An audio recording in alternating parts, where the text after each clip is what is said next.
seats, please. We'll get started. Thank you all for being here. Let's call to order the Putnam County Legislative Delegation meeting. And before we start, we'll have an invocation pledge, and Senator Perry will lead us in the invocation. So please stand. You all bow with me. Father, we just come before you. We ask for guidance. We ask for wisdom, Lord. You have ordained three things: the church, family, government. We pray that as government officials, we would serve you diligently. We'd seek your wisdom and guidance, God. We just pray for the families that when we leave and that you cover them in your prayers. And again, just pray for guidance in this direction of and how we lead this county. In Christ's name I pray. Amen. Amen. Please join me in the pledge. I pledge allegiance to the flag of the United States of America and to the republic for which it stands, one nation under God, indivisible, with liberty and justice for all.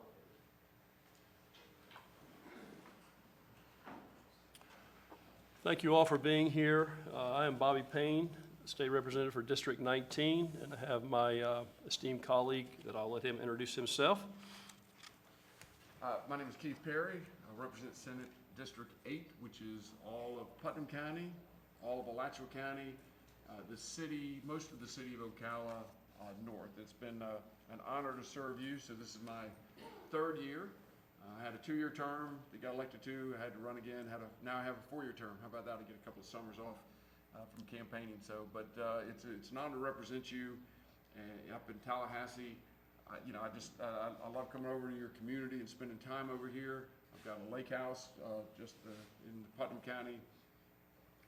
So we don't spend as much time over there as we want to, but it's good to be there. And I can tell you what, my counterpart, Representative Payne, does a tremendous job, and I'm glad we have an advocate like him over in the House. Anything I can get done in the Senate and vice versa, we need to have a partner on either chamber. So we're working hard. I think that you're going to see some good things come out of there in Tallahassee. We've got the problem that you have is you're looking at your delegation. If you go down to Miami, Dade County has 24 members in their delegation. And so small rural areas just get bypassed when we talk about, just the numbers game and where the pressure comes and allocation of funds or whatever those are. But we're working hard. We've developed relationships with leadership. And I think, like I say, we got a job to do. It's an ongoing task and fight, but we got a lot to look forward to. So thank you. Thank you, Senator. And so for those of you that don't know, my district is Putnam, Bradford, Union, and Clay, so 3.5 counties. So this is our third delegation meeting of the week. But we've had great success in our first 2 delegations, and I'll echo the sentiments of Senator Perry. It's great to have several colleagues in the House, especially Senator Perry, who was a 6-year legislator in the House before he became a senator. We communicate often, our staffs communicate often. And speaking of our staffs, let me introduce my staff, and then I'll turn it back over to you. My legislative assistant, Wesley Larkin. My district secretary in Putnam County is Leota Wilkinson, and senior district secretary over in Bradford Union is Tammy Steele. So any issues you have, if you can't reach us, certainly reach them if you have questions. Thank you. And I have Suzanne McGuire and Kayla Lott over here who work for me. So Suzanne lives in Ocala area and stays down there a lot, but we're over in Putnam County. We try to be over here once, at least every couple of weeks. Thank you, Senator. A few announcements before we start. The 2020 legislative session begins January the 14th of next year, obviously. We are in interim committee weeks now, so there's bills being filed that will be assigned committees. Some of them have already been assigned committees as we move forward. So if you go on the Florida website, you can see those bills. If you have questions and you want more information about the bills, you can usually find it there. Today, those that are not officially on the agenda, please fill out a pledge card if you'd like to speak. There's pledge cards available, I think, at the rostrum at the podium there. And as well, if you have a cell phone or electronic device, please put it on silent today. We had a few fines earlier in the week on Monday from phones going off in the crowd. So it sounds like a Rotary meeting, doesn't it? So moving right along, our first item on the agenda will be elected officials. And I'm going to take the liberty of moving a few people around on this list if they're not here or can't be here till a little bit later. But first is Board of County Commissioner, the Honorable Chair Bill Pickens.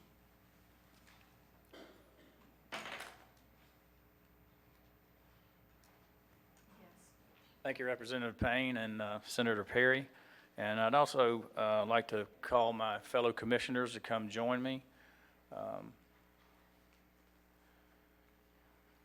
And also my county administrator. Okay, to my right, we have Commissioner Buddy Goddard from District 5. Directly behind me, Commissioner Turner from District 3, and Commissioner Rawls from District 2, and our county administrator, Mr. Terry Suggs. Commissioner Larry Harvey, serving District 4, was unable to attend. He's at a Florida Association of Counties meeting today.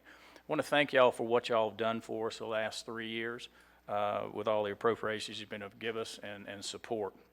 I want to congratulate you on the recognition you received from the Small County Coalition this year for your efforts, and we appreciate that. And Representative Payne, I want to just say, hope Margie is doing well and recovering well. So anyway, our appropriations, we have 4 appropriations. The first one is public safety and communication. We are asking for $5 million.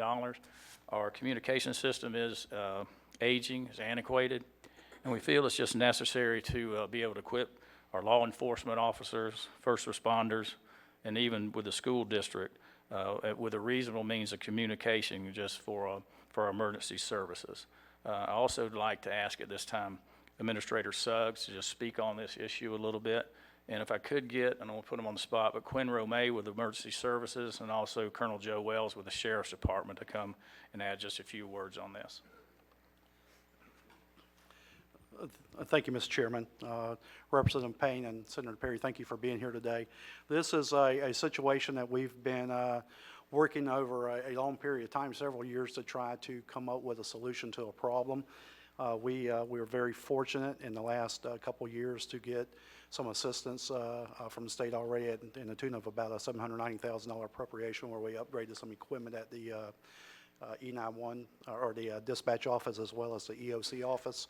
But we're experiencing some what we consider critical failures in communication in some very stressful situations when our first responders are serving our citizens of Putnam County. And so instead of me standing here telling you how desperate it is and how serious of a need this is, I think I'd like to have our first responders. We got Colonel Wells as well as Chief Romay here from Fire Rescue to kind of explain what it is that they're seeing in the field and the seriousness of the events. Colonel Wells, would you like to start? Oh, and I now see that we have Captain Alicia Koleski also from the Sheriff's Office Dispatch Command Center. Yeah, I get to have Alicia here to keep me straight. She manages our communications center, and she'll be the one that can, if you have any technical questions. But let me begin by offering regrets for Sheriff DeLoach. He's actually in Washington, D.C. In a summit dealing with the illegal immigration and the impacts that it has on crime. So I'm here to stand in for him today and to speak on behalf of all first responders in Putnam County. That's not only the Sheriff's Office and Putnam County Fire Rescue, but as you know, we also dispatch all of the municipal police departments and everything inside the county. So I won't take a lot of your time, Representative Payne. I know you're extremely familiar with this, and we want to start by letting you know how much we appreciate Phase 2. And Phase 2 was accomplished due to the appropriation this past year. That has put brand new equipment inside of our communication center and allowed us for the first time, and my recollection, to have a functioning backup communication center in the EOC. So that has alleviated a portion of our problems. That has alleviated where the communication center itself was failing and those radios basically were just shutting off or not functioning at all. What we're dealing with now is the fact that we continue to operate on VHF system, and which, as you know, is a World War II era system. So what we're not seeing any longer is the radios basically shutting themselves down, or to be very simple with it. I know Alicia has a very complex explanation for that. But what we're seeing now is what we consider critical failure based on quality of transmissions. And if you'll allow me just for a minute, I think that I want to allow you to hear something. I think it may drive this point home a little bit. Again, what you're fixing to hear has a lot of radio codes in it, so you won't probably understand the traffic so much. But you're going to hear a code often used, which is 10-1. And 10-1 is people back and forth saying, I cannot hear what you're saying. Try it again. We can't read you. We don't know what you have going on. And this is a situation that's very recent. Just the other night, I know you've taken the time to listen to some of these before, Just a couple nights ago, when our deputies came upon a traffic crash where a vehicle had driven through a building, and you're going to hear them struggling here to make any type of communications to get rescue to this scene. It's very brief, and I appreciate you allowing me the time to do so. 5-8, signal 4 not involved. Can be at the Progressive, Park Road and 20. Single vehicle, doesn't appear to be any 53s. You're going to hear the difficulty kick in. Unit calling. 1251. Kilo 1251. Hello? Kilo 1251. 1251, did you have traffic?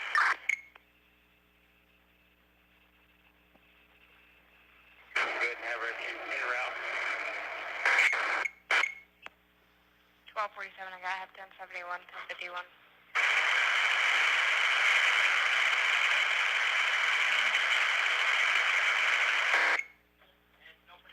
If you could provide a vehicle description for FHP.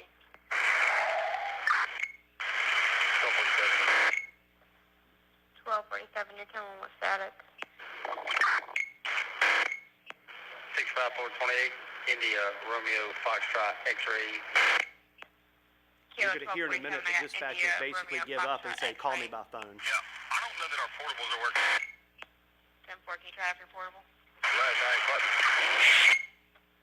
10-4, you're 10-1 with static. Yeah, it's intermittent because I'm holding the button down for like 2 seconds before I talk. 10-4, can you advise what the vehicle hit? Yeah, I don't know if you heard me. He hit a building. He hit the 877 State 20 Florida Insurance Solutions building. 1183. 1183. 1183. 1183, go ahead. Sierra 1183, do you have traffic? 1183, can you 1021? 1183. 1183. All right, I guess. 1183, you keep cutting yourself off or the radio's cutting you off. Can you 1021? 1183.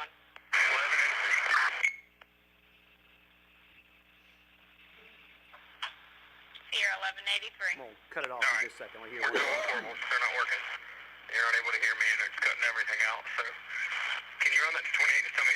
So I won't belabor it any longer, but you hear the difficulty we're dealing with. This is not an extremely rural area of the county. This is on the side of a state highway, an area. So again, I won't take up a lot of time. You know very well what we're dealing with. And we just, on behalf of the sheriff and all the first responders in the citizens of Putnam County, we need some help with this. We're willing to do our part the best we can. We're reviewing all options and looking at all possibilities on how to fix this. But I really think that in order to get it moving, it's going to take some assistance. And that's not to take for granted all the assistance you've already provided. That has made a tremendous difference. We just need to take this last step to put this issue to bed and provide for the safety of our county. So thank you so much for the time. Thank you, Colonel. Mr. Remay, did you want to have a comment? Thank you, Colonel. What if that had been a deputy at with somebody had a gun pointed at him? The dispatcher couldn't tell that. You couldn't hear that. That's how critical this is.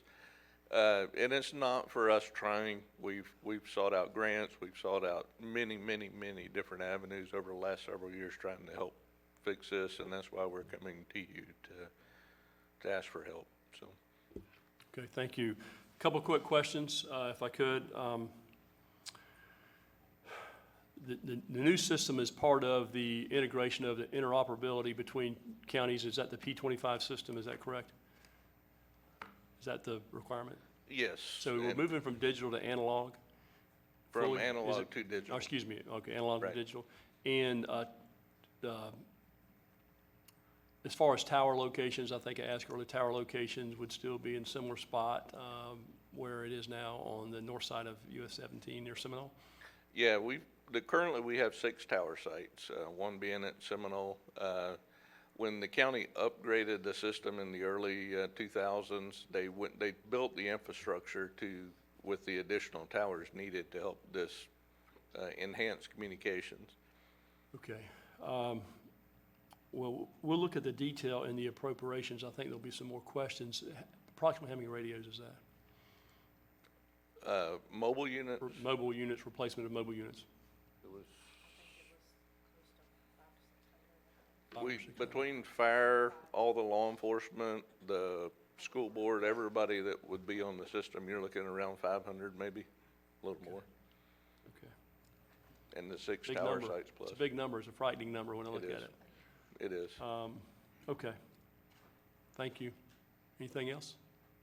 Nope. Commissioner, back Not to on you. that one. I'm sorry. Senator, do you have a question? Not a question, but I think the number 500 or whatever the number is just shows the magnitude of the problem. If you have that many people who are communicating that can't communicate, then you show it's a bigger problem. I know it's a big number of radios and so forth, but, you know, if all that communication is affected negatively in some way, that's a big problem, so.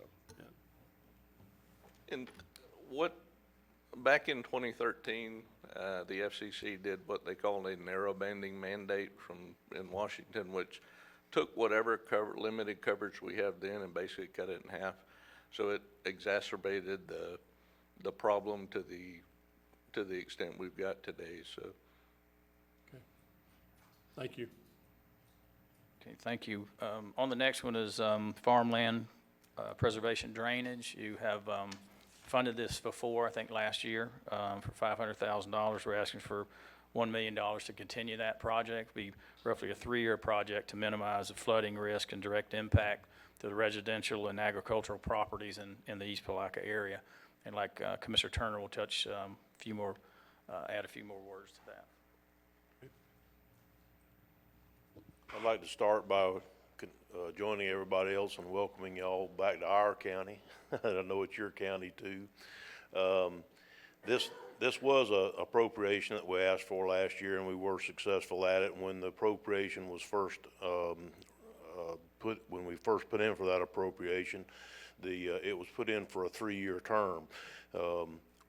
The appropriation that you got for us this year was a good step in the right direction, but it's going to take this other monies to try and get it back to the area that it was 25 years ago. And we've been working on it outside of this, cleaning ditches, doing whatever, but for the solid infrastructure that hasn't been maintained well enough in many, many years, we have to have this push.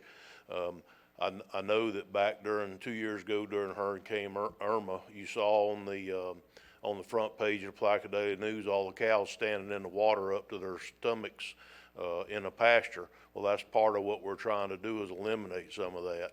And it goes right in line with, you got an appropriation, I think it was 2 years ago, to do the Dog Branch Bridge.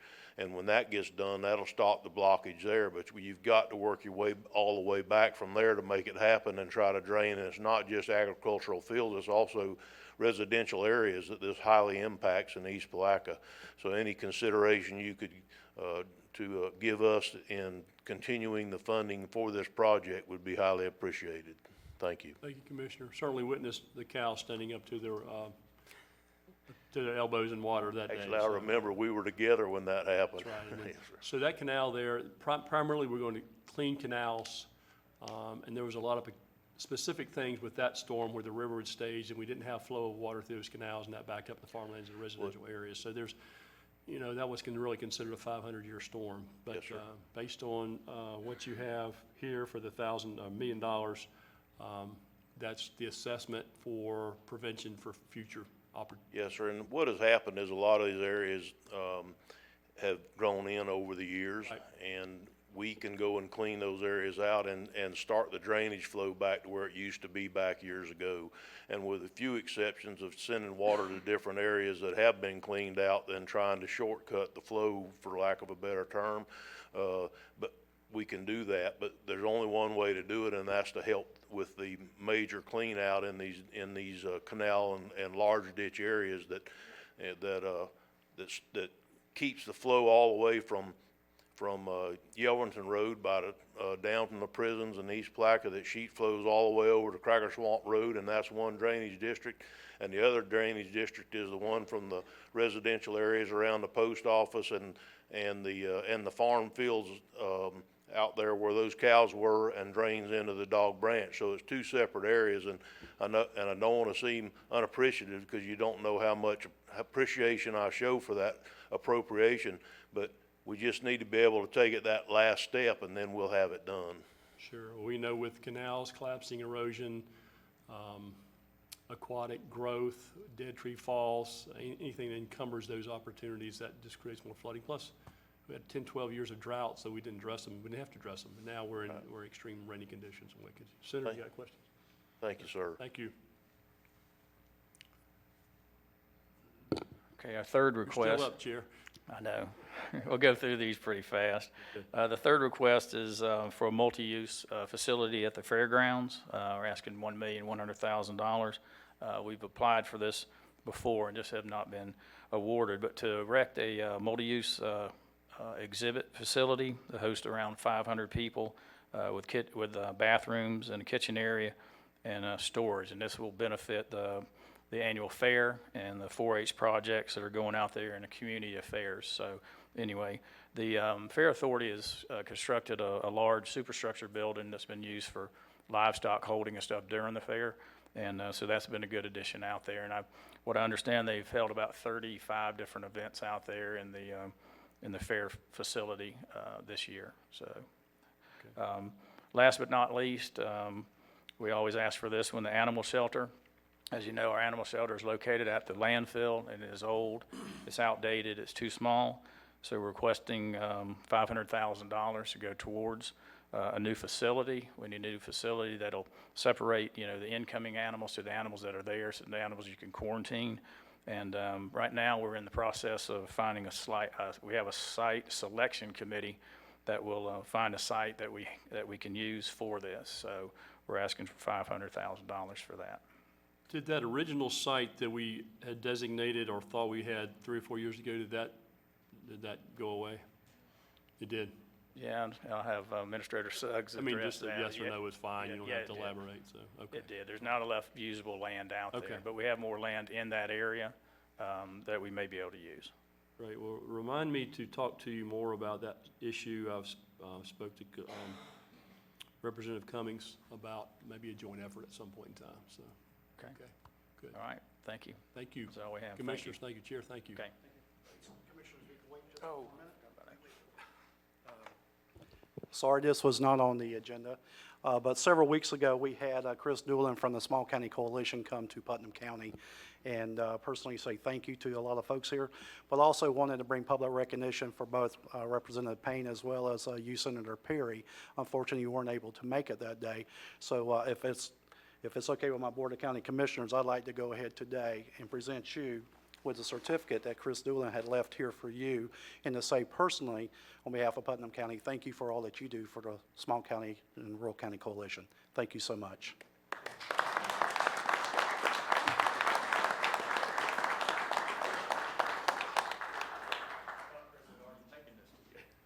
And we'll get a picture after the event.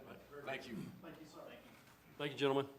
Let me just say one more thing with regard to an event we had last year, and I think that was part of what Chris Doolin recognized, the Rural County Days. I want to thank all those that are here. You've heard this multiple times, but a lot of effort went into Rural County Days. I think he even mentioned at that time, and not letting anyone not get recognition. But our county commission was very helpful in joining with other county commission partners and chamber representatives to make Rural County Days a success. This year, our Rural County Days is once again planned the first week of session, which is, what's the date? January 16th. So that's the date we expect to have Rural County Days. And it did catch a lot of attention last year. We have other representatives that want to be a part of that as we move forward. Of the 30-something counties that are fiscally constrained, it would be of a great benefit to all the rural counties to elevate their status in the legislature. Thank you. Next, we have the Honorable Tim Smith, Clerk of Court. Tim, good to see you, as always, my friend.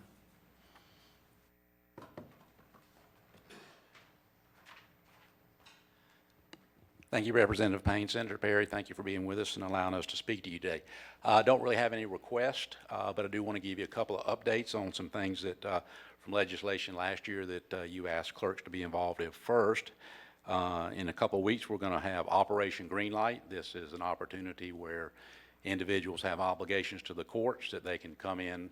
We will work with them reducing their collection fees or putting them on payment plans, which then allows them to get their driver's license reinstated. So we're very excited about that opportunity. Next is we have 2 clerks that are serving on the Restoration of Voting Rights Task Force, J.D. Peacock from Okaloosa County and Doug Shorvat from Hernando.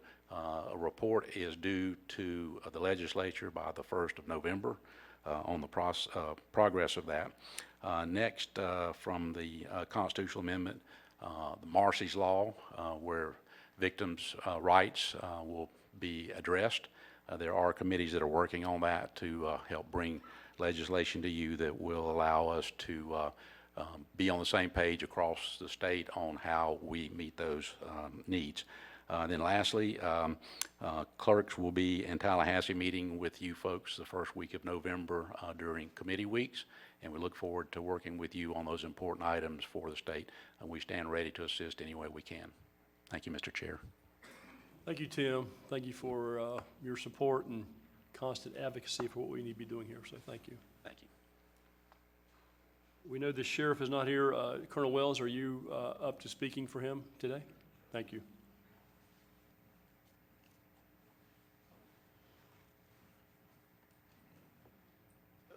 Obviously, our biggest concern was addressed along with our commissioners and administrators. So, and based on the fact that both of your officers are so available to us all of the time, it's not like we don't speak to you or your office at least on a monthly basis, sometimes a weekly. I think that we'll just forego any additional time you may have allotted for us to allow for other speakers based on the amount of cooperation and weekly, monthly working relationships we have with both of your offices. So we appreciate that. And other than that, we're good to go. Thank you, Colonel. Senator, do you have any comments? No, you're always available when we need you. We call you, and you're always there to support our endeavor. So thank you so much. Thank you for your support. Honorable Tim Parker, property appraiser.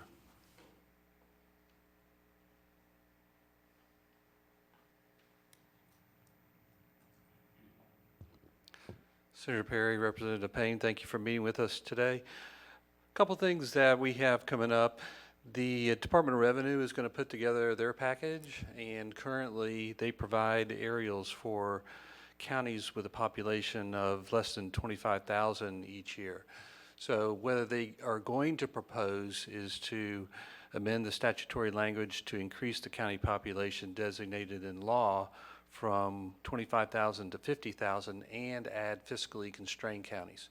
So obviously Putnam County would fall outside the population range, but certainly we still fall in the fiscally constrained. So the statutory reference to that is 195.022. Also, last year we had a bill in the House and Senate. In the House side, it was by Representative Soros, and on the Senate side, Representative Wright. And it would be to increase the widower's exemption from 500 to 5,000.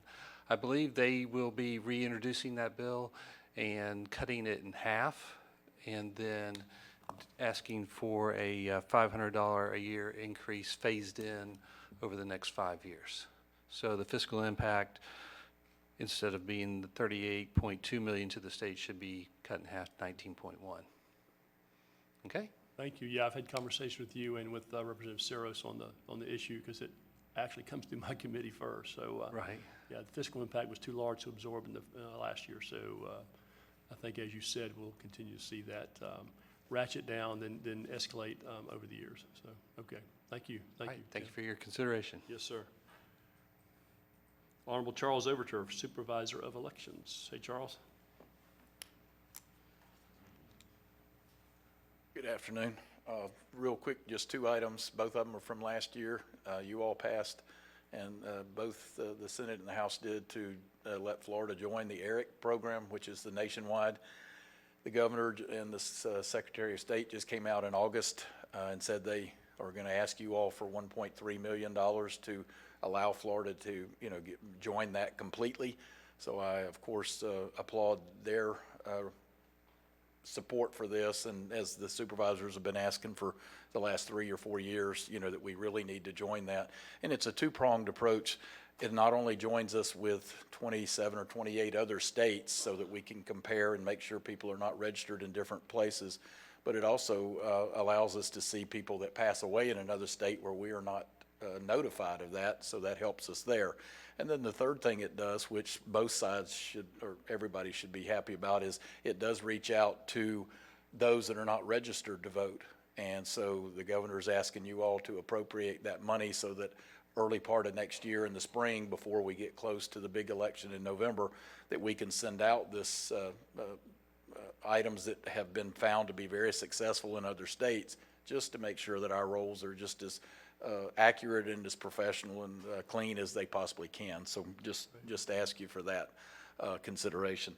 And then the other one is also a continuation. You all have in the state statutes that we always have to do an audit after every election to verify that all of our results are correct.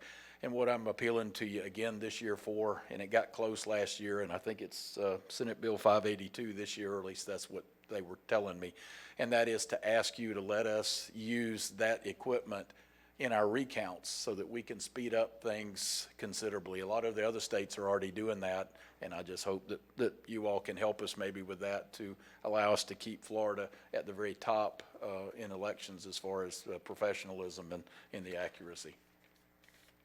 Good, sir. So what was the amount, the appropriations?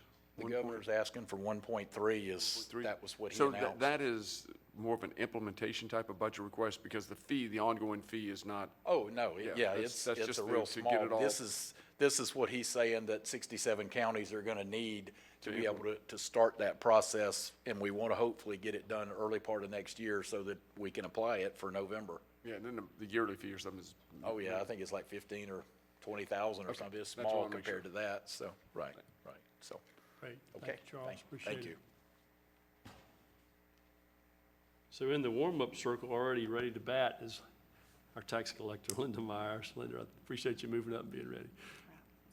Saves a little bit of time, doesn't it? Ooh. Yeah, I've got that.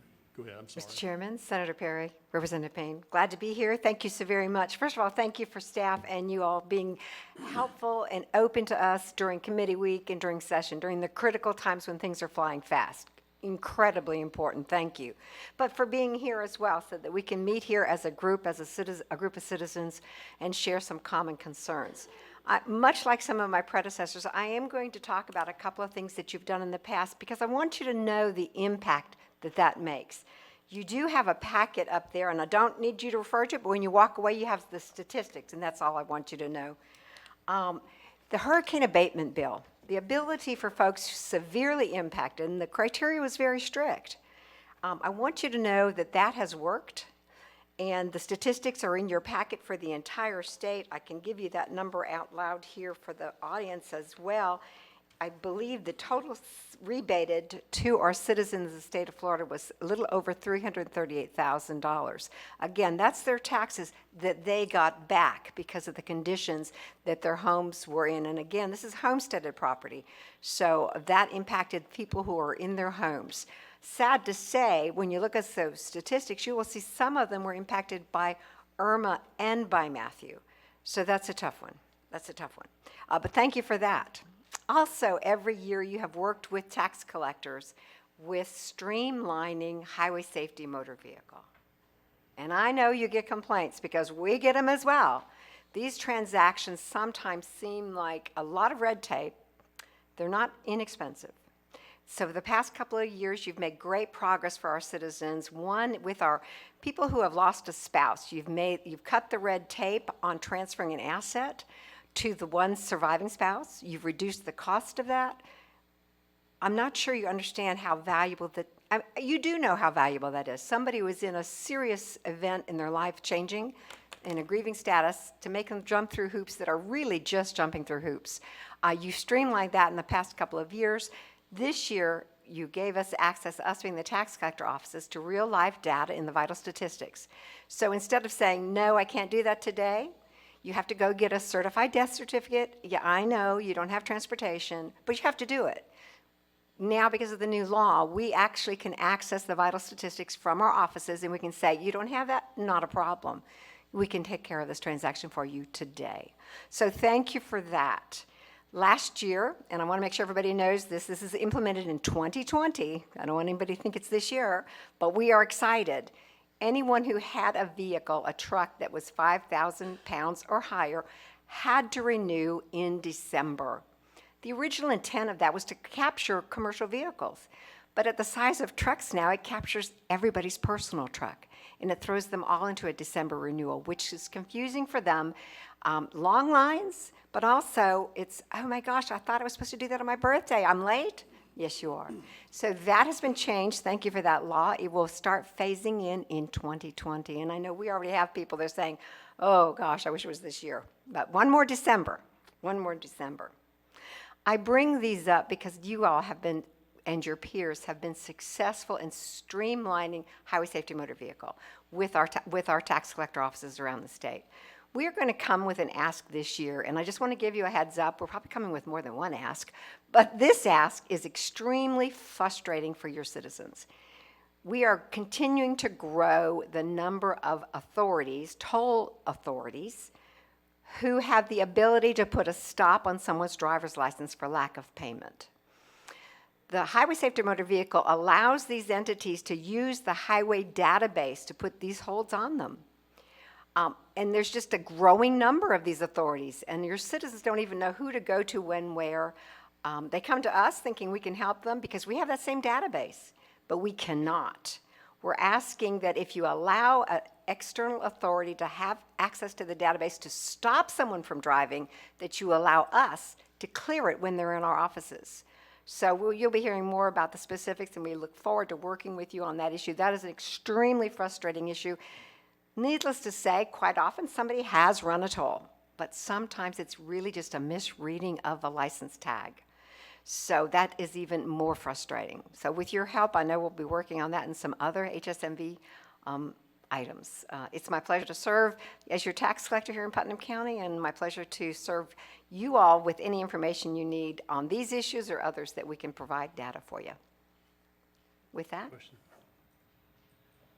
Okay, so back up on the authorities that can take your license or revoke it.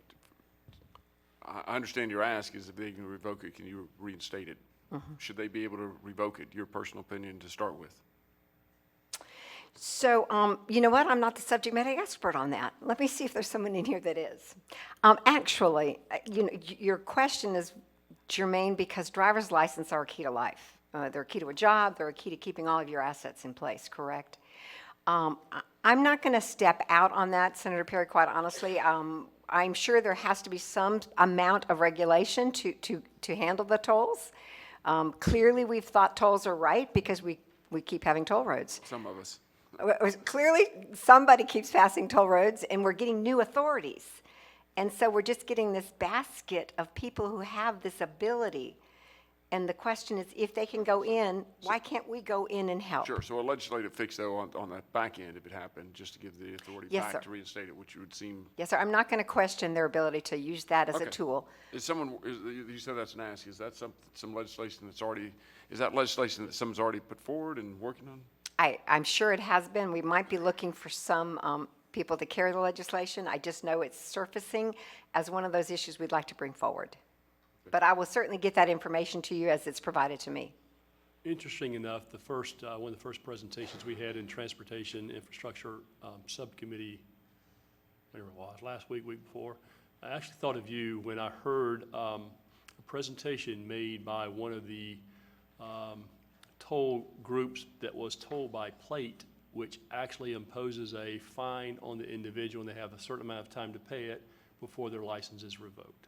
So I wanted to have more conversations with you about that and see how we find a fix for it. So thanks for bringing that up, Linda. Thank The whole point is to streamline this operation because our citizens come to our office with HSMV issues, and that's fine. We're good at what we do, but we need the tools to serve them. So we look forward to that conversation. you. Good, thank you. Thank you as well, and thanks again for being here. Thank you. Next on our list is the Honorable Rick Cernsey, Superintendent of Schools. Up. I'm sorry. Do over. I'm sorry, Rick. I need 2 minutes of your time, Rick. You'll also see there's a HSMV. There's a press release in your packet, and this is just an opportunity to remind folks, federal legislation called the Real ID Compliance is here. Press release is going out in state papers, statewide newspapers, reminding folks you have 1 more year to become compliant.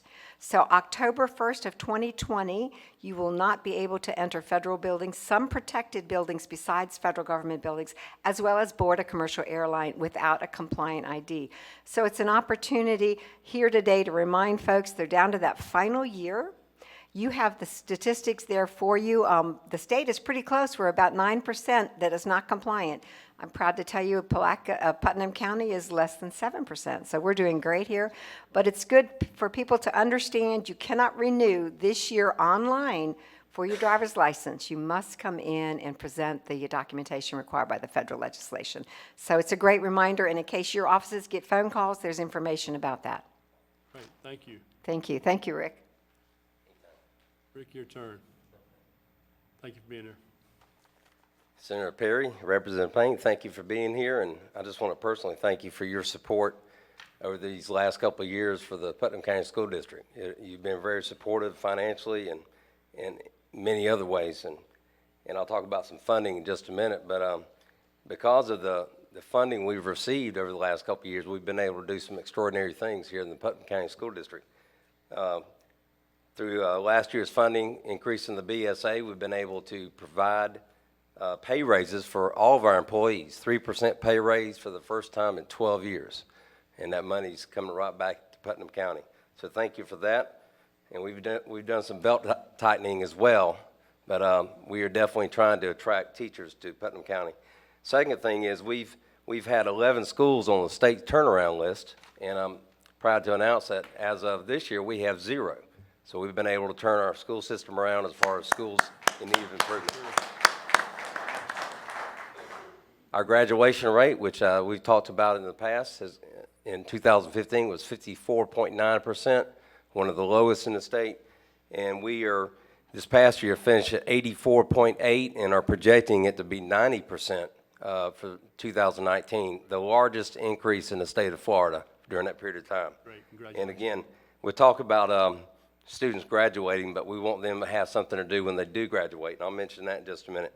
And I do want to announce that our schools, thanks to you through the state funding for safe schools, in hardening and mental health and in school safety, I believe our schools are safer today than they've ever been, and we've been very diligent to make sure that we are following all the guidelines of the Stoneman-Douglas Commission to make sure we are meeting the letter of the law to protect our kids. I do want to mention, and you have a handout that was sent to you, I think you do? Yes, sir. Regarding, these are some issues that not only involve Putnam County. Do you see that? It's 5 different little points. Mm-hmm. Okay, anyway, these are issues that have been raised through the Northeast Florida Educational Consortium, which Putnam County is a part of, and 12 other small rural school districts in the area. And these are issues that we share that need to be addressed through the Florida Educational Finance Program. And I'll just go through these very briefly. You can read these more on your own time. Number one thing that affects Putnam County and neighboring districts, actually all the districts in the state, is attracting teachers. You've heard that many times. You know, teacher pay has been stagnant across the state. We've been able to give ours a raise, but to be competitive, we need to continue to stay up with inflation. And currently, after a month and a half in school, we have 8 unfilled teaching positions right now in Putnam County. So we're asking for this session, again, working with the governor in his initiative, we just ask that you look at increasing teacher salaries, not just bonuses, but teacher salaries meaningful to stay up with the rate of inflation so that we can be competitive not only with neighboring districts, but with neighboring states. Getting teachers is the number one issue we're facing right now. Number 2 issue has to do with technology, school hardening, and school maintenance. And basically, I'm talking about increasing the 1.5 mil, which you've heard a lot about, to 2.0, and again, where it used to be years ago. But we have a number of aging schools. Some of our schools are over 50 years old, and we have some significant maintenance needs that need to be addressed. By increasing that to 2.0, here in Putnam County alone, we could bring in $2,063,000 towards maintenance of our facilities. So I would just ask that you consider that. Some other issues has to do with digital classroom. In the past few years, that amount has been reduced from $500,000 to $250,000 base. And also student transportation, which used to be funded at 80% of the estimated cost, that allocation is less than 40% now for many of our small districts. And we are funding our transportation. And again, Putnam County is a large county, and we depend on transporting our students.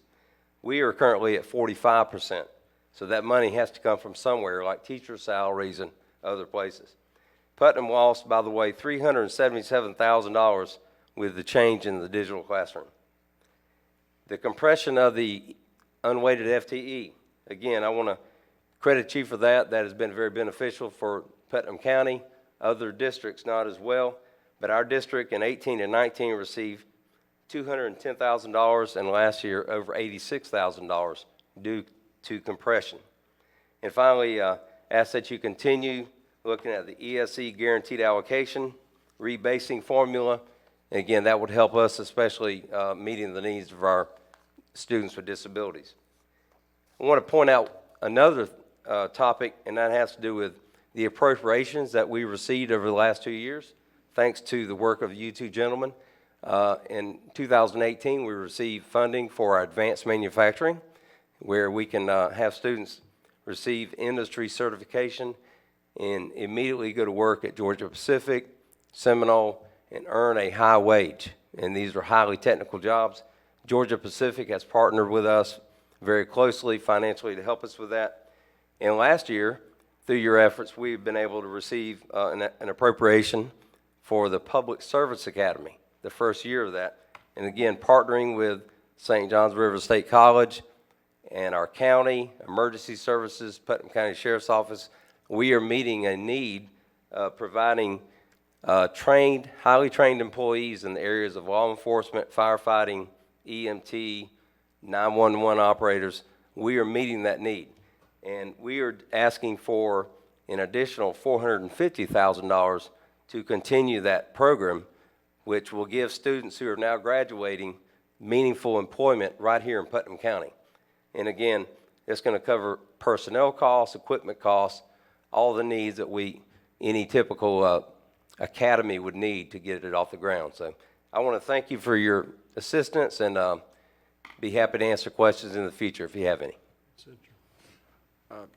Well, I'll point into the question. So on the compression funding, which, a lot of counties, the bigger ones don't like it at all. They're fighting. So we need to have a coalition, maybe the small county coalition, how we can continue that funding. Otherwise, it's going to be swept away.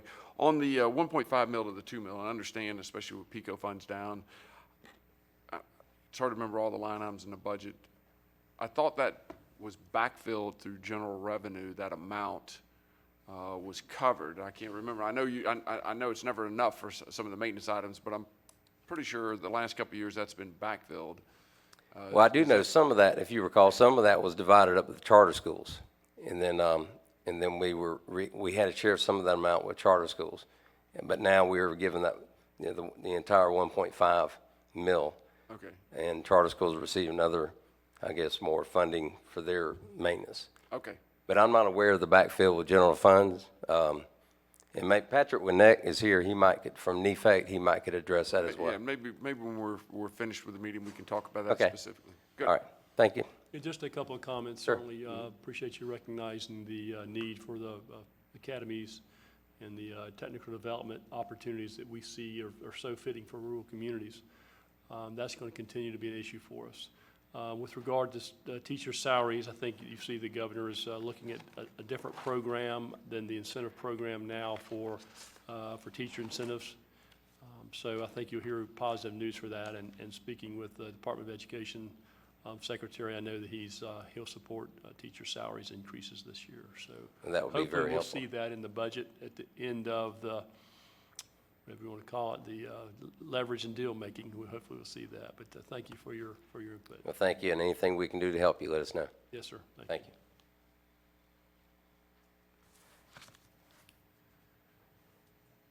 Next on the list was the City of Palatka mayor. He's going to be delayed, so we're going to move to Crescent City, the Honorable Brett Peterson, mayor. Is Brett here? I don't see Brett. Ken Larson from Town of Interlaken. Is Ken here? I don't see Ken. Town of Pomona Park, Joseph Magali, mayor. Here. Thank you, sir. Thank you for being here. Town of Palatka, I know I saw him earlier, the Honorable Gordon Sands, mayor.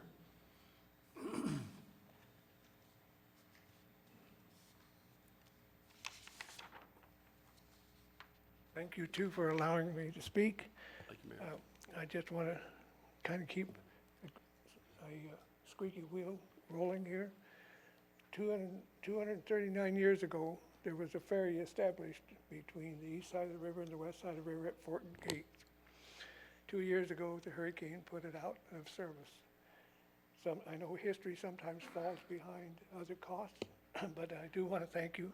Between Palatka, the county, you at the state, we lean on our congressman heavily. We would like to see this resolved, if possible, this next year. Sooner or later, we forget it, and this is one of those items that get swept under much more important items, but we do need some history, okay? Thank you so much for the funding that DOT did get. Thank you, Mayor. Thank you for being here. Okay, from St. John's River State College, former representative and president Joe Pickens.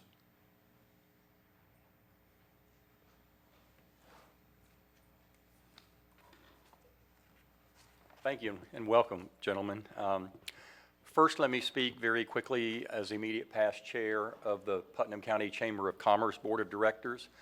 And I'm going to speak also to the summit that you had here in just a minute. But one of the things that I was asked to mention on behalf of current chair Steve Oversherf is that the chamber has been very consistent in its position in support of the current structure of the Rodman Reservoir. And I was asked to repeat that since that issue has been opined about in various newspapers, and it did come up at the summit that you hosted a little while ago. As the president of St. John's River State College and as the current chair of the Policy and Advocacy Committee for the Florida College System Council of Presidents, it's my job to put forth the Council of Presidents' legislative agenda and support that. So I'll be visiting you more often than perhaps I have in the past. I want to echo what Mr. Wells said. It's really refreshing to know that you don't really have to come to a public meeting in order to meet with either one of you or your staff, and I thank you for that and your accessibility. One of the things that was a significant negative impact to the Florida college system last year was, for the first time in anyone's memory, actually, the non-funding of our remodeling and renovation, or what we call REM-REN. So for St. John's, it was about $550,000. You know that the previous governor and this governor has taken a position against fee increases, and so we haven't raised tuition or fees in 9 years.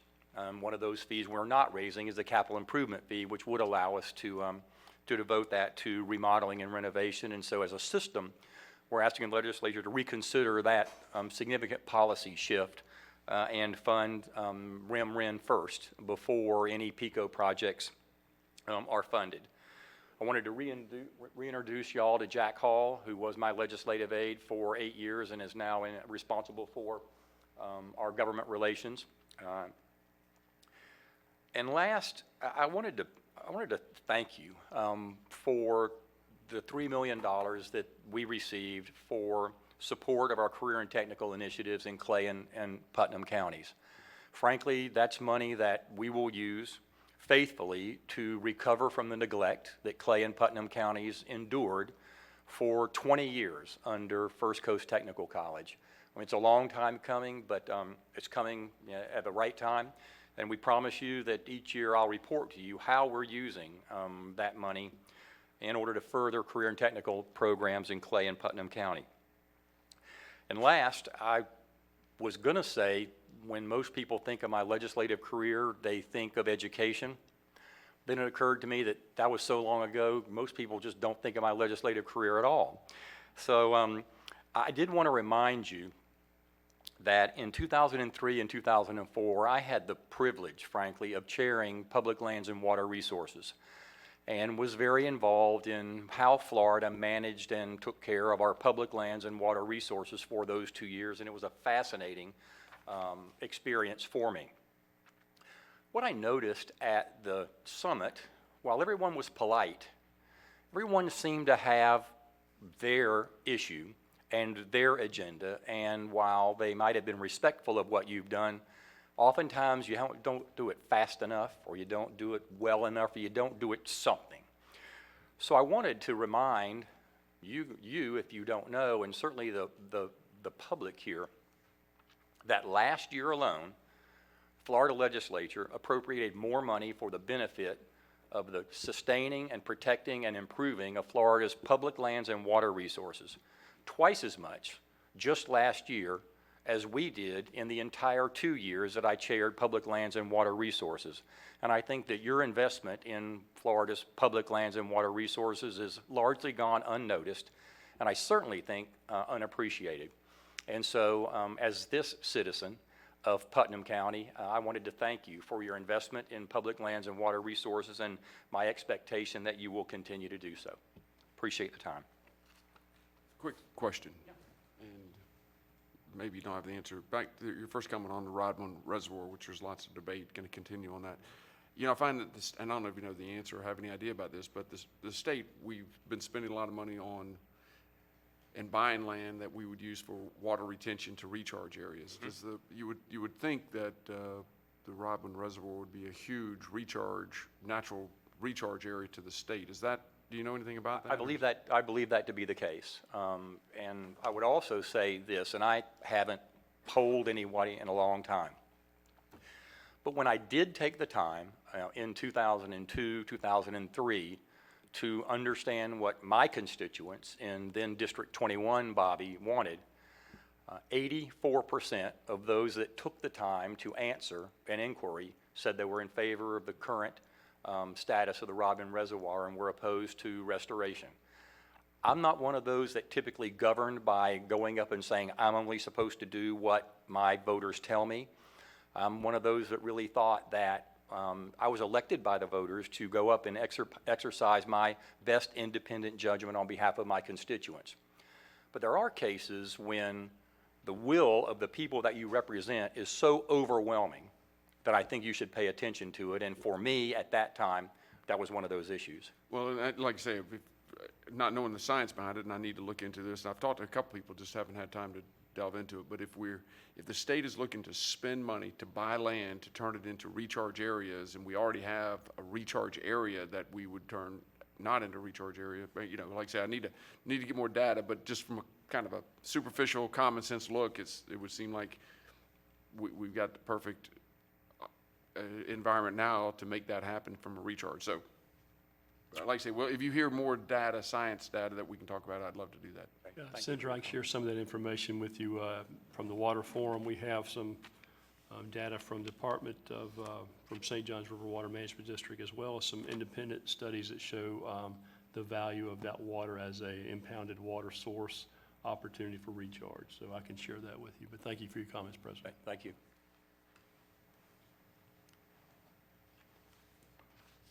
Putnam County Health Department, Mary Garcia. Hey, Mary. Thank you for being here.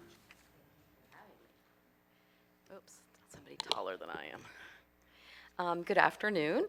My name is Mary Garcia, and I'm the County Public Health Officer for the Department of Health in Putnam County. And I thank you for affording me time today to provide you a small overview of the priorities of the Health Department, and in particular, Putnam County and how we implement these priorities.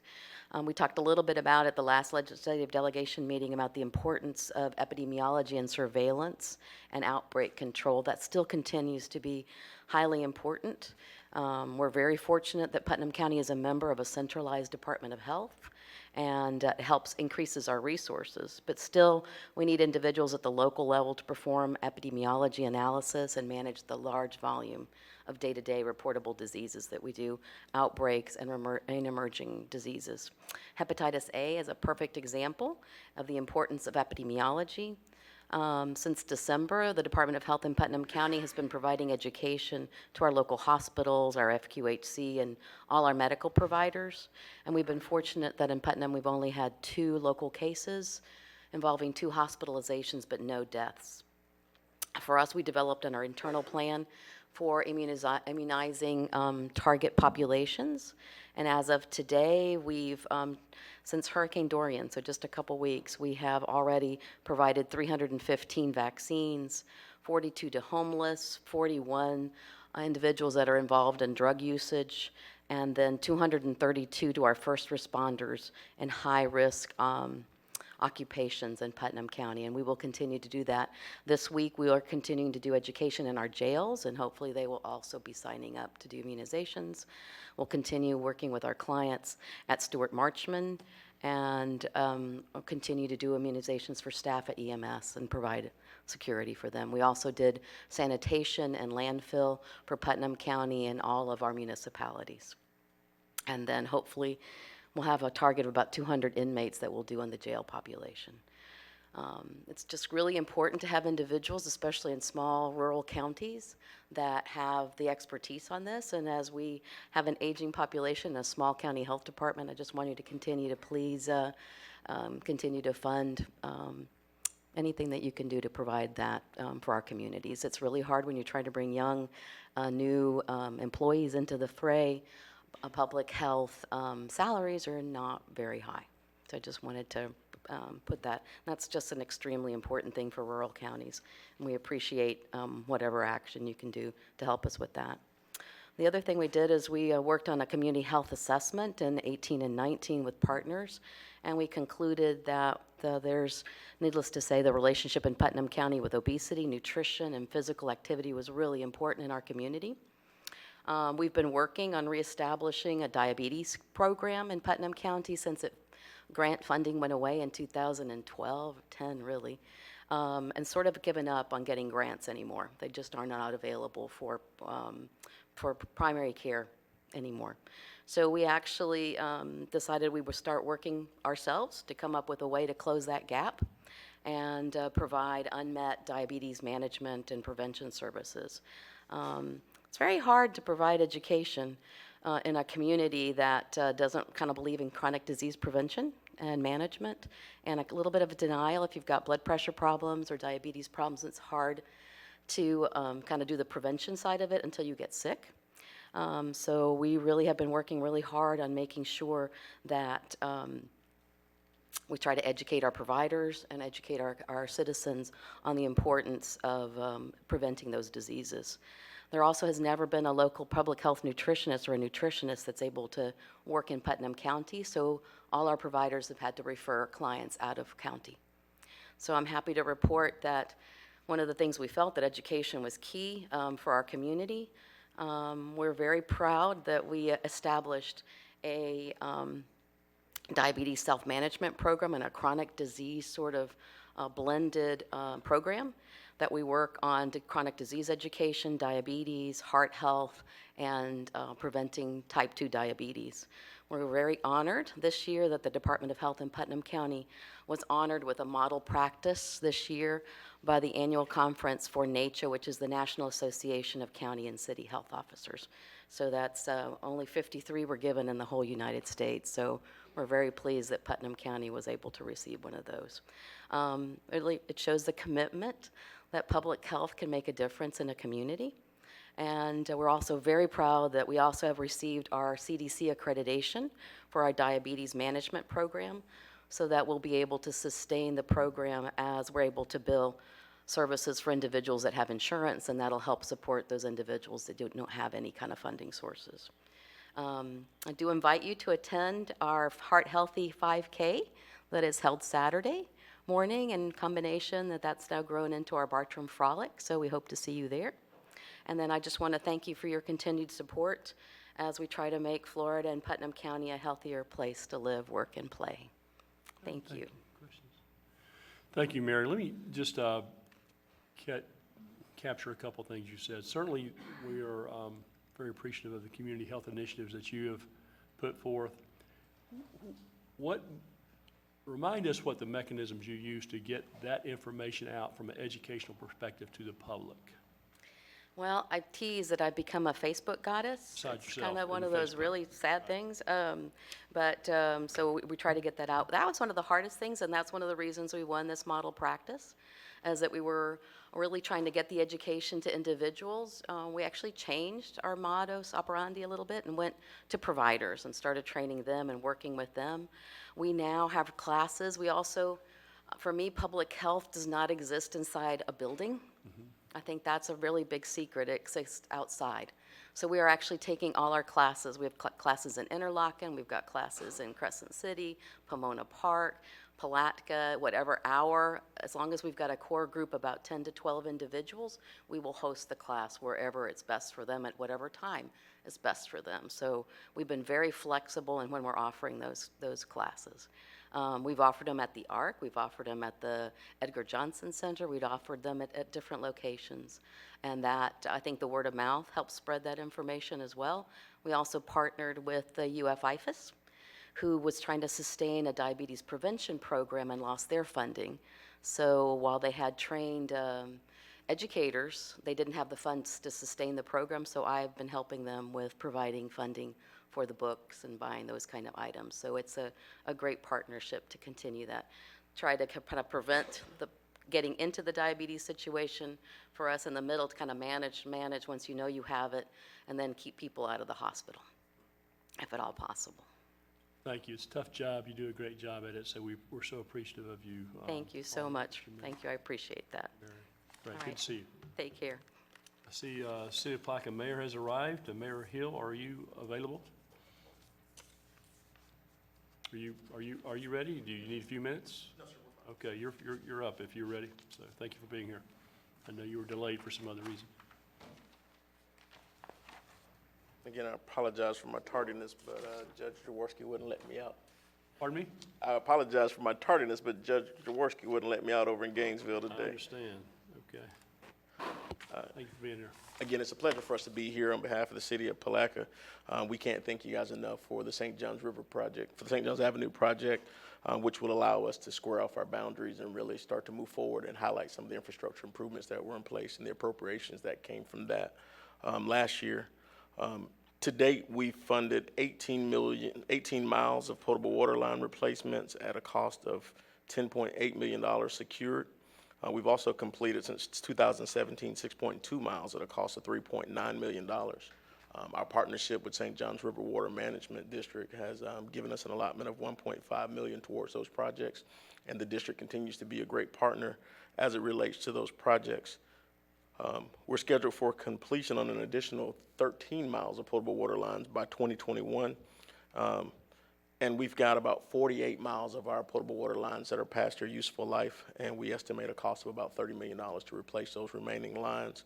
Those lines were identified in prior studies of 2013, and so we're kind of moving forward with that. What we're looking for is just another opportunity for us to continue on with potable line replacements. We're on phase 7 right now, which takes us into the residential portions of our downtown district in the CRA, but we're looking to move forward into phases 7 through 10 in the coming year.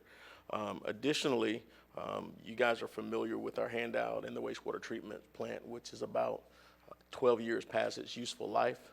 We're continually trying to get the upgrades for that plant. Again, Palatka, by census, is about 250 people above the rule exception. So we're looking for our wastewater treatment plant upgrades, as well as some additional advancements as it relates for the septic to sewer movement, being able to look at some of the enclaves that we have in the area, that we can start to expand our water systems, our water and sewer into those areas, which would give us which would put us at our allotted 60% capacity with the plant as a whole. Aside from that, we're just looking to continue on with efforts and funding as it relates to our business incubator and workforce development. We've got facilities that are available for us to actually go in and do that, which I think will be instrumental in helping Putnam County as a whole. And also, we've been working with USDA in an effort to do more as it relates to infill housing to deal with our anemic tax base, where we've got 47% of our properties which don't pay any ad valorem taxes at all. And so we're just grateful to be here today. We thank both Senator Perry and Representative Payne for the work that you've done with the city of Palatka and the continued support that you've had for us. And we just look to continue to be a good partner with you as well. We look forward to seeing you in Tallahassee.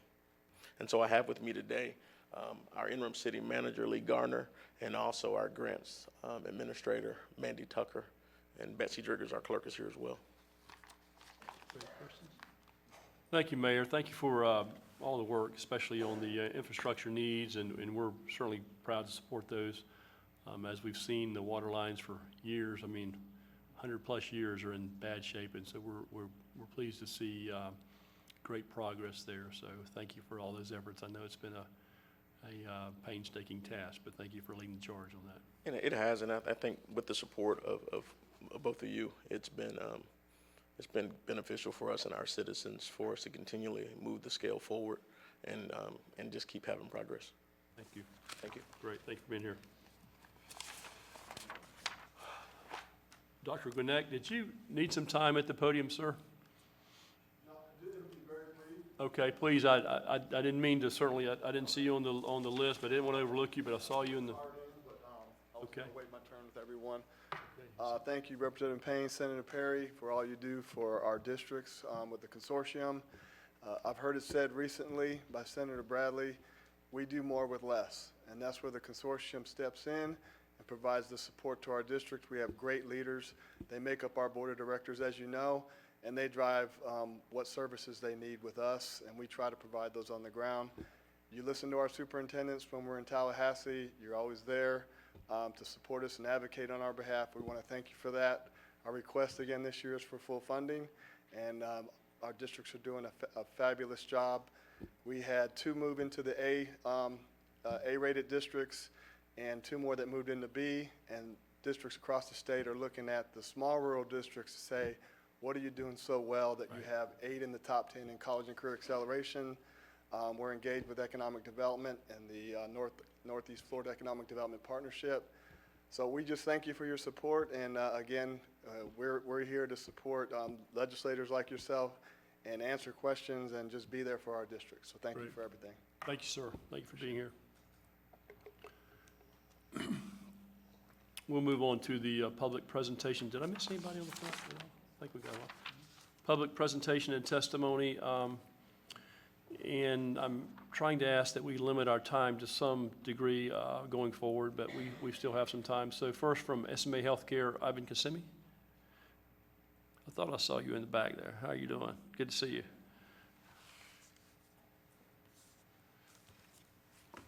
I got the countdown clock that always raises the anxiety level, so I'll try to. We won't be too stiff on you on that. So. Okay. So good afternoon, members of the delegation, Senator, Representative. Great to see you guys again. I'm Ivan Kosimi, CEO of SMA Healthcare, formerly known as Stuart Marchman Act Behavioral Health, and so kind of shortened up the name this year. That happened in January. And I wanted to start off my comments today by just saying thank you. Thank you guys for supporting all of my fellow Floridians and all of these issues behind me. And thank you for specifically supporting my organization and our efforts, and specifically in the area of mental health and substance use disorders.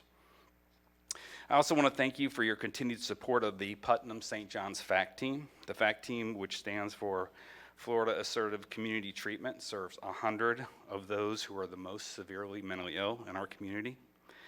And these individuals typically utilize deep end services like our CSUs, our hospitals, our emergency rooms, our jails, and oftentimes they end up homeless. The FACT team, which consists of therapists, nurses, peers, and psychiatrists, works tirelessly to keep those folks engaged in the community and keeps them out of those deep end services and keeps them as a functioning member of our community.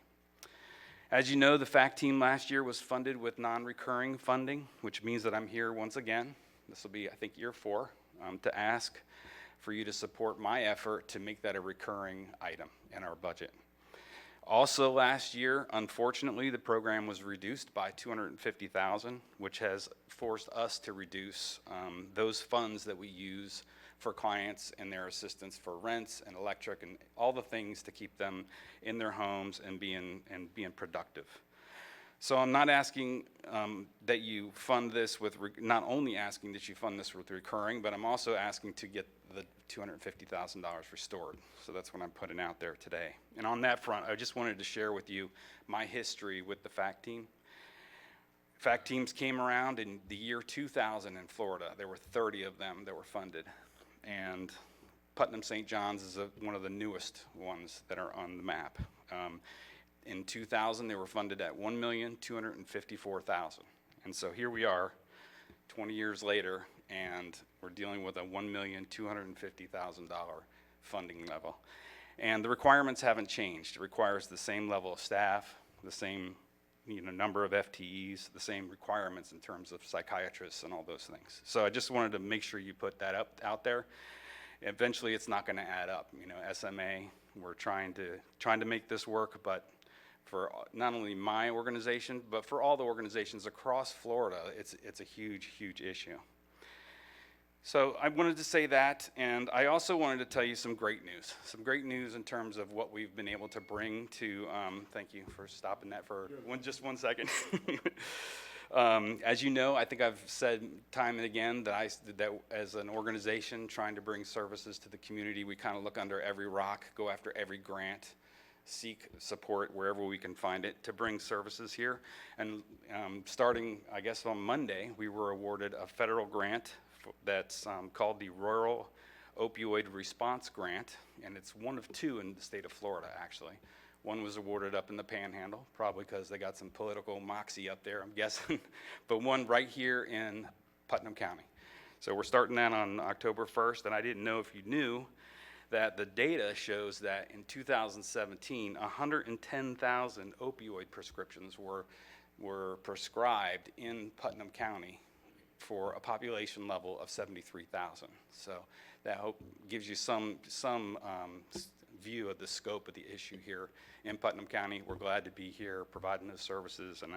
And today I just want to thank you again for your support on all those things I just mentioned, and look forward to seeing you up in Tallahassee.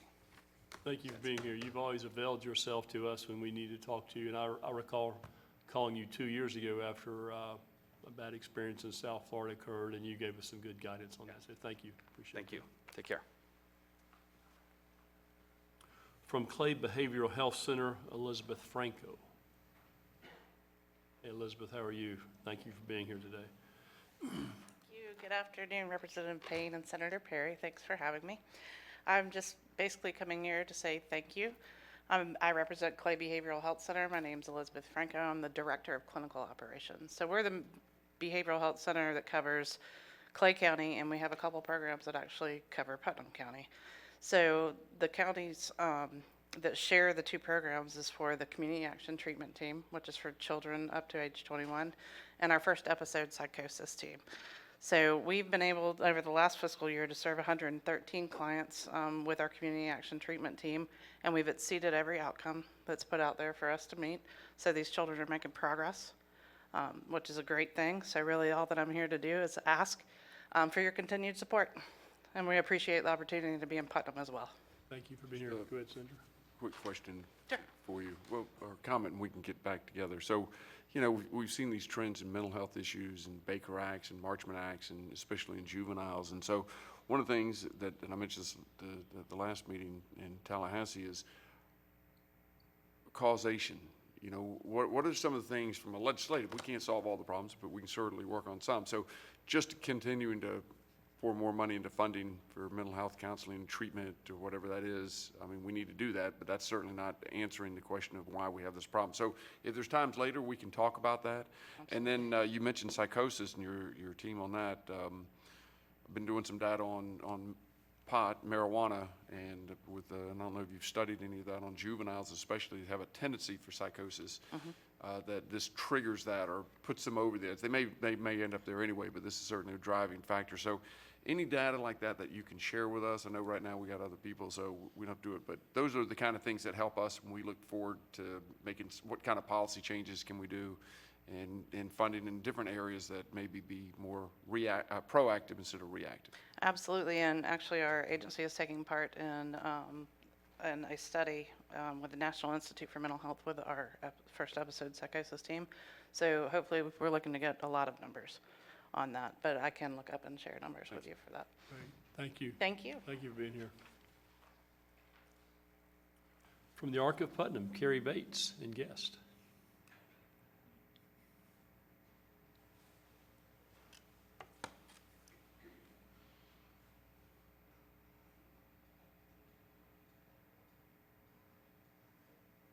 She cuts corners way tighter than I ever could. It's all right. Good. This is Latasha Obry. If you don't mind, I'm Latasha. going to ask her to join me. Thank you, Senator Perry. Thank you, Representative Payne, for your ongoing support. Thank you for coming today, and for, I know, Representative Payne, you're intimately involved in all that we do. I want to thank you first for your support last year and share some information about things that have changed since last year. And then I'm going to let Latasha speak, because she does so much better than I can about what staff means to her. So we received an increase in our residential funding specifically last year. Thanks to your support, our staff wages for our group homes did go from $9.50 to $10.50 an hour as a result of that, which is helpful. Obviously, I always say, I know we're not going to ever win on the wage battle, because we will never be able to pay people enough for what they do, but we certainly have to be able to compete with fast food restaurants. Just some facts about things you may hear that are out on the radar that relate to ongoing increasing costs for the people we serve. And I wanted to give you some Putnam County statistics so that it made sense. In the last 3 years, we've had 18 individuals who we have had to ask for additional funding for. All of this is related to aging issues, such as a fall that suddenly makes someone unable to walk, or we've had several people get G-tubes. All of those things prompt a need for additional staffing. Those 18 people equate to about $250,000 a year for the state. So if you take that number and multiply it by other counties, we don't really account well for the cost going up for the people we serve. And just like you and I, as we age, our healthcare costs are going to go up. They are certainly no different. We aren't currently in the Social Services Estimating Conference, which is, I think, one of the reasons why this is an ongoing issue, because it doesn't account for those changes that are inevitable. With that said, I have shared with your staff, and I'll be sure Leota gets extra copies, our platform for this year. We're focused on the day program, and I wanted Latasha to just share what staff means to her and some challenges she faces related to staffing. Staff really need it. That most of the times that we need them, they're there. And thanks to y'all, y'all gave them that raise and they wanted me there.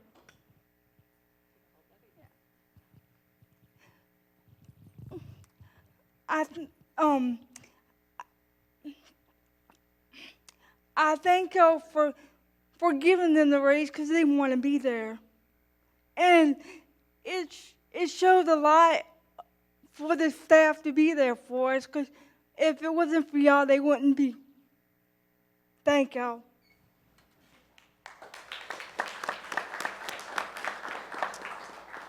So just a little bit about Tasha, and Senator Perry heard this earlier. She goes to Tallahassee and Orlando 3 times a year to advocate for all different adults with intellectual and developmental disabilities. So we're happy to have her in Putnam County, and she does a great job. So, any Great. questions? Thank you both for being here. Tasha, thank you for being here. Carrie, thank you for being here. We heard similar comments earlier the week in Bradford, so we know that even though the raise amount was very, very small and incremental, it made a difference for those that you're competing with, for those employees that want to stay there and enjoy what they do. So thank you. Thank you. Thank you for it.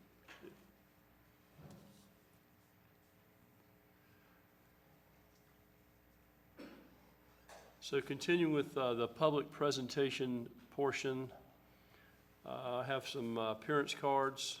Let me start with Laura Evans of the Palatka Art League. Is Laura here? There she is. Thank you, Laura. I just want to thank you, Senator Perry and Representative Payne, for receiving us today. My name's Laura Evans, and I am the Vice President of the Palatka Art League and a resident of Putnam County.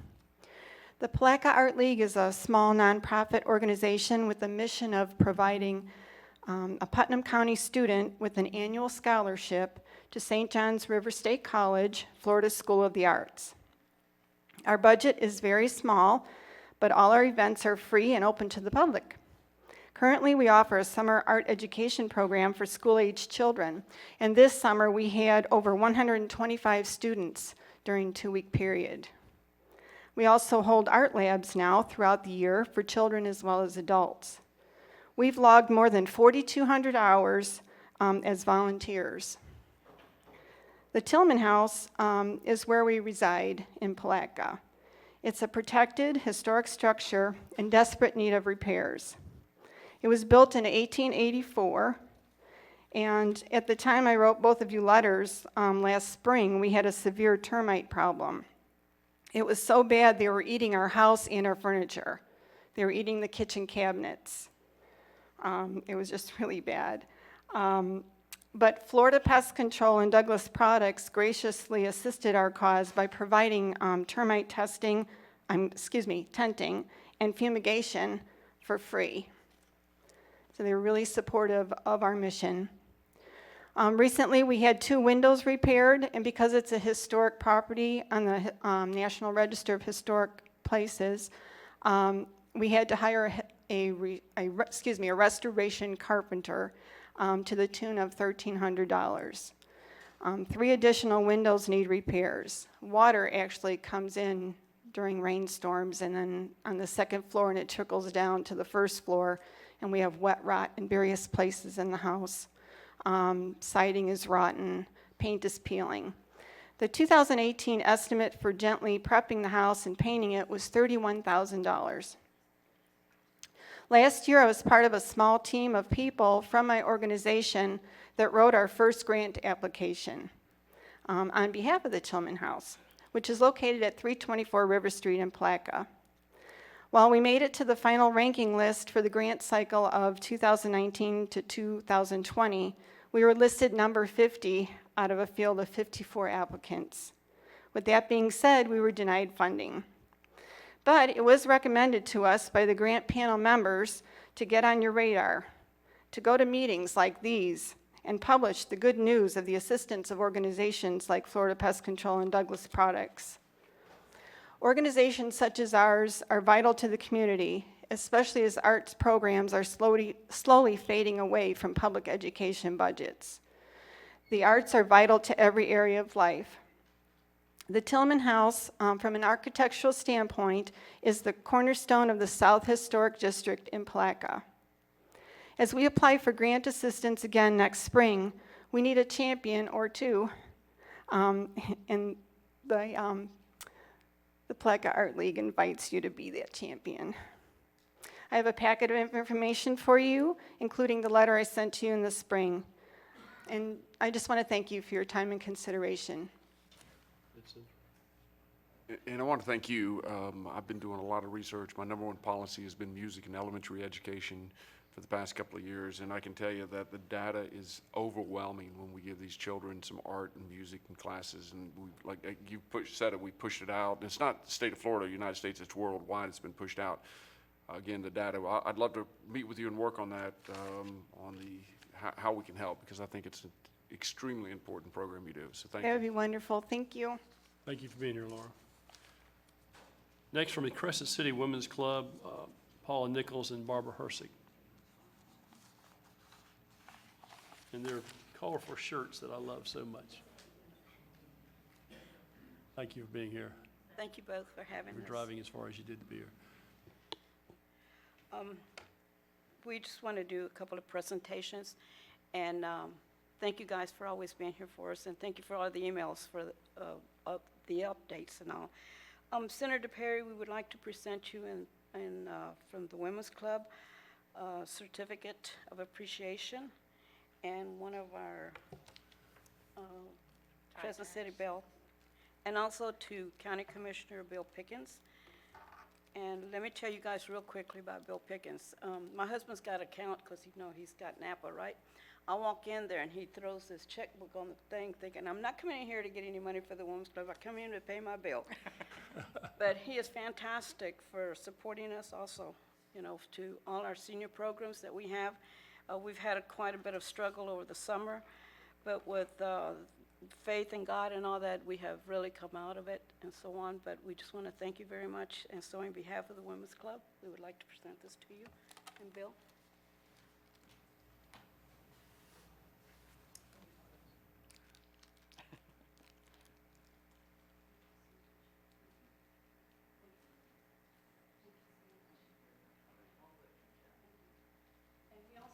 We had a T-shirt for Caleb, but they were having bridge today, and we couldn't go into the building because we don't like to interrupt them, but we would like to present you with one of our pens. I would like to just add, you originally funded us out of pocket, I believe, for the senior lunch that we put on every Tuesday at the Crescent City Women's Club. We're in our third year now. We serve anywhere from 70 to, when the snowbirds are there, up to 119. So your donation contribution has been greatly appreciated. Thank you very much. Thank you for being here. Thank you. And I hope somebody in the audience has something for my colleague. I'm getting 2 awards, he's getting 9. You're doing twice the work, I guess. So again, on the public comment section, next, Tim Hotelling. I've already received mine. Yeah.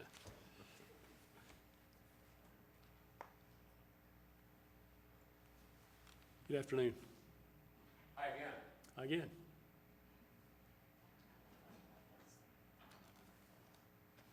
I think we have most of that already. You guys are special. You get the fancy ones.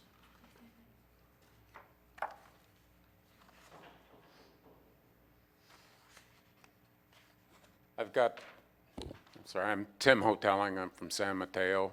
I have the pleasure of living on St. John's River, overlooking Buzzard Island. And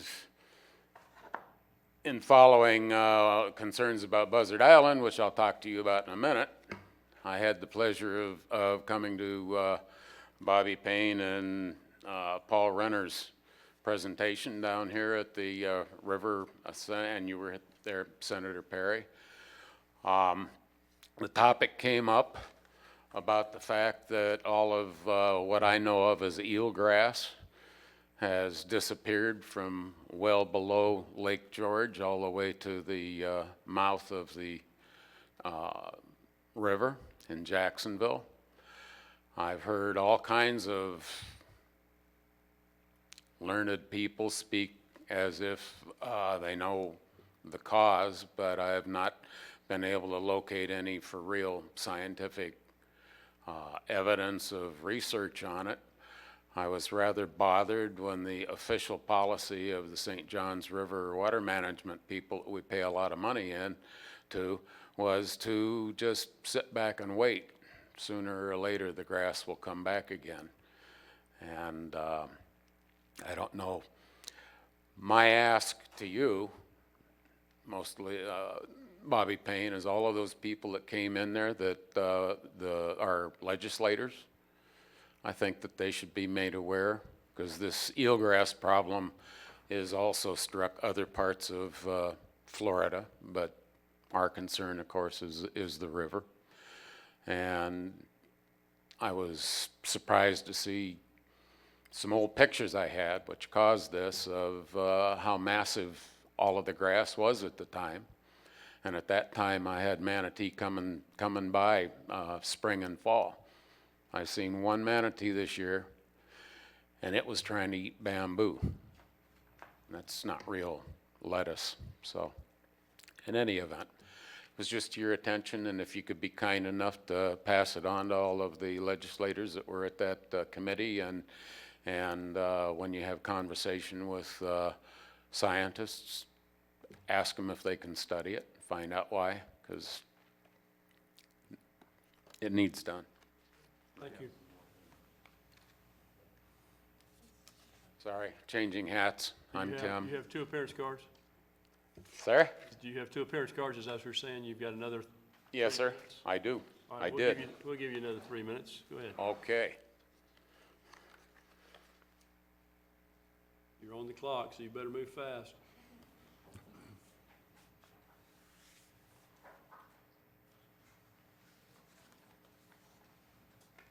I'm gonna let him share that with you. Okay, good. 'Cause I'm sure I've seen it. Miss Leota said that you didn't need to see these earlier today. Okay. When I visited her. Yeah, I think I've got a Tim Motel and file in my office. I'm told. Yeah. Anyhow, as I said, I'm living across from Buzzard Island, which is, at one time it was a little about 5 acres. It's about 1 acre. It's got a natural spring on it. It's listed on the hot maps for bass fishing or brim fishing, and it's also an aviary where it's got all of the white, I call it all of the white birds. I'm not a bird person, but I love to watch them. And they come in there every day, and they've been, I just talked to a crabber today, and he's 30 years they've been coming to that island. When we first got here, which is what these pictures are, is before and after. In 2013, late 2013, there were trees everywhere. Now there's maybe 3 or 4 trees. That island belongs to the state of Florida. The 2 different governors asked the federal government to give us that island. And I don't know about you, but if you want me to, if I ask you that I want something, there's usually a reason. But I've not been able to discern a reason. They got given the island, and they took the title and they put it in the Department of Environmental Protection, Public Lands Administration safe, and locked it away. All kinds of professionals, ornithologists and whatever that I've talked to, are eager to help. You've got a whole division, Florida Wildlife Service, that is called Habitat and Species Conservation. They can't even do what their title is because it isn't quote unquote leased. There's no policy. Some of those things I gave you were 3 different letters from county councilman, from yourself, Representative Payne, and from your predecessor, none of which have registered a response. And my request for information have gone to a dead end. They claim there's no information, which is poppycock. I would ask that you all would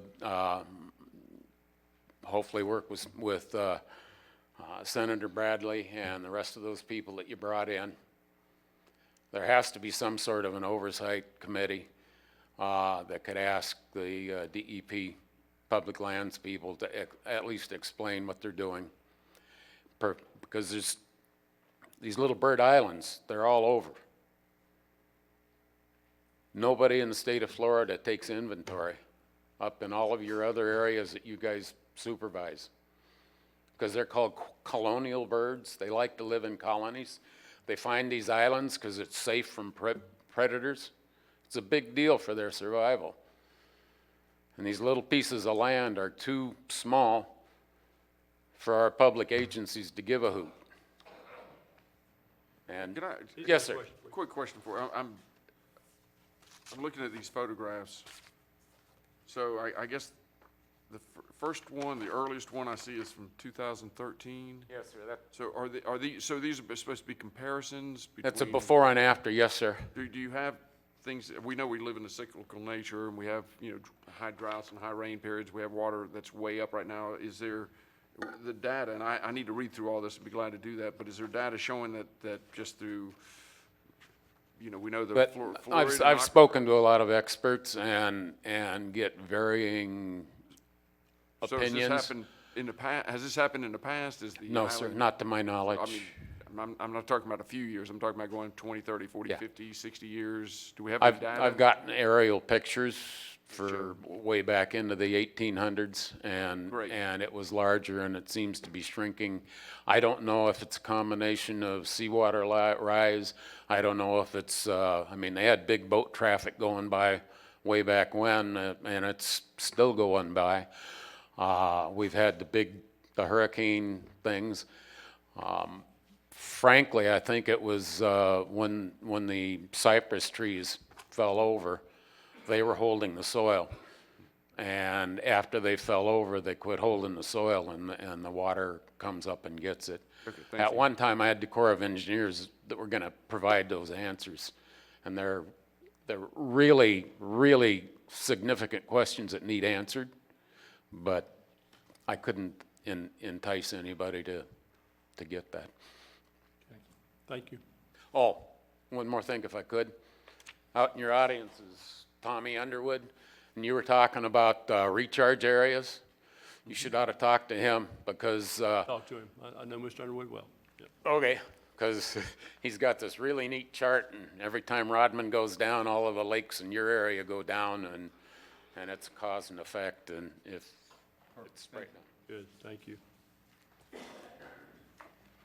Karen Chadwick, North Star Charters.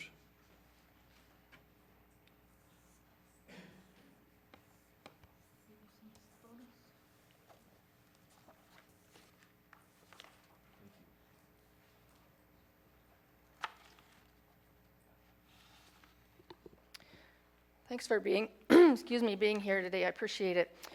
Yeah, my name is Karen Chadwick. I got my captain's license, and I operate North Star Charters. And I brought some photographs today to show you the different locations on Rodman that consistently get blocked up by aquatic vegetation and then gets treated over and over again. And there's one that has the labeled on the back down by Eureka.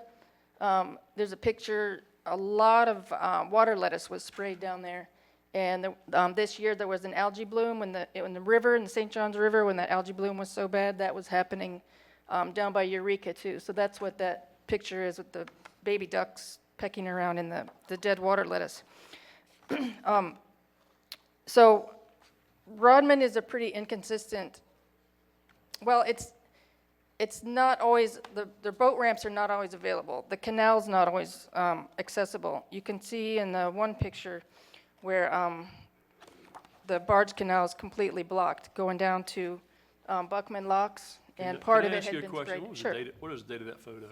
The date of this one, this is 2017.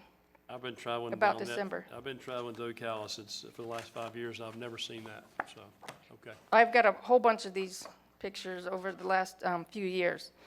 So they spray it to open it up, but they can only do so much of a section because it, causes fish kills if the oxygen gets too low. Right. And then this photo here, it's a little messed up because I had it on my boat and it got wet, but you can see this is a St. Johns River Water Management District photo, and they take these photos during the drawdowns and the thermography, so you can see where the springs are.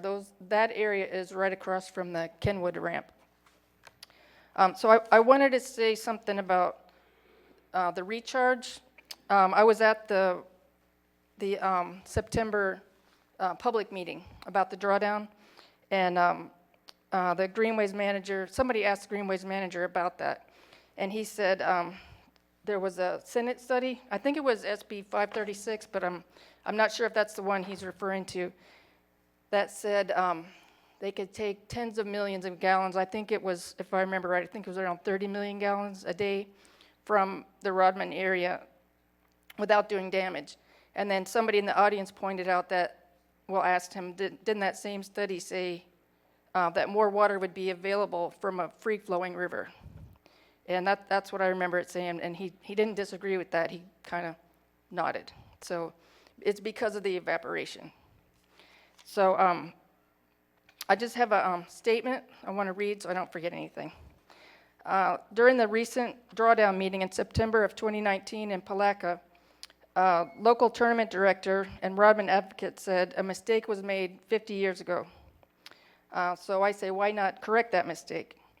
Also, a couple of years ago at the St. Johns River caucus, the Save Rodman president said that the barge canal was a boondoggle. So I don't know why we want to keep that in place. Why not right these wrongs? If this process had started in the 1990s like it was supposed to have been, the historic tourism travel path that made Palatka a major tourism destination would be open. The 20 submerged springs would be flourishing, and the surface evaporation rate would be much lower. Also, the water temperature, if you go from down by Eureka up to about where the picture was taken under the 19 bridge, there was about, over the summer, about a 12-degree difference. It was over 87 degrees up by the bridge, which, of course, helps promote algae blooms when the water's hot like that. The manatees could also travel freely and access warm water during the winter by moving to the springs of the Ocklawaha and Silver Springs. There would be more fish diversity, which I've heard the researchers with FWC say, upstream from where the dam is now, and striped bass could also spawn in the Ocklawaha again. Floating aquatic vegetation blockages would be less of a problem, and the floodplain forest would have been well on its way to recovery. There are a lot of lakes, but there's only one Ocklawaha River. And the 10-year Greenway plan, the last one that expired 2 years ago, and the current one both say FDEP intends to restore the hydrology of the Ocklawaha River when permits are issued and funding is allocated. And that starts on page 149. After restoration, fishing would continue as evidenced by the drawdown attendance, and tournaments could be held like they are in other parts of the Ocklawaha River. I don't know if you've been out to Kenwood and Orange Springs during the drawdown, but it's like tournament numbers every day, even all through the week, the weekdays. You can hardly find a parking spot out there. There'll be 50, 60, 70 boats out. Excuse me. Cannon Springs, which is farther south, is a beautiful spring and is more of an asset to surrounding counties than the dark, stagnant, flooded conditions caused by the dam. People flock to that location during the drawdowns when the water is clear. Blue Springs, close to the dam, used to be used for land-based swimming and fishing. And I'm a Putnam County resident and tour boat operator, and I support the FDEP plan, the 10-year Greenway plan, to restore the Ocklawaha River. And I just ask you to look into that. Palatka used to be a major tourism destination in large part because of the Ocklawaha. And I think Putnam County is really missing out on a lot of opportunities. It's not just about fishing. So that's all I have to say. And I wanted to, do I give this to you? Or you? Okay. Staff, yes. Thank you. Thank you. All right, let's see, what else is on the agenda? I seem to have lost it. Here it is. Okay. So we have to have election of a chair and a vice chair, and since there's two of us here, I'll make a motion to nominate Senator Perry to be the chair for next year, and hearing no objection, motion's passed. Congratulations. You didn't ask my staff. That's all right. Closing remarks, Senator? Just again, thank you for being here, especially the faithful few that stayed to the very end. So thank you, and look forward to next session working with you. And so, yes, again, I'll echo those sentiments. Thank you for being here. This is an opportunity for us to meet with members of the public and elected officials and run through priorities that you may have. With that said, we're adjourned. Thank you.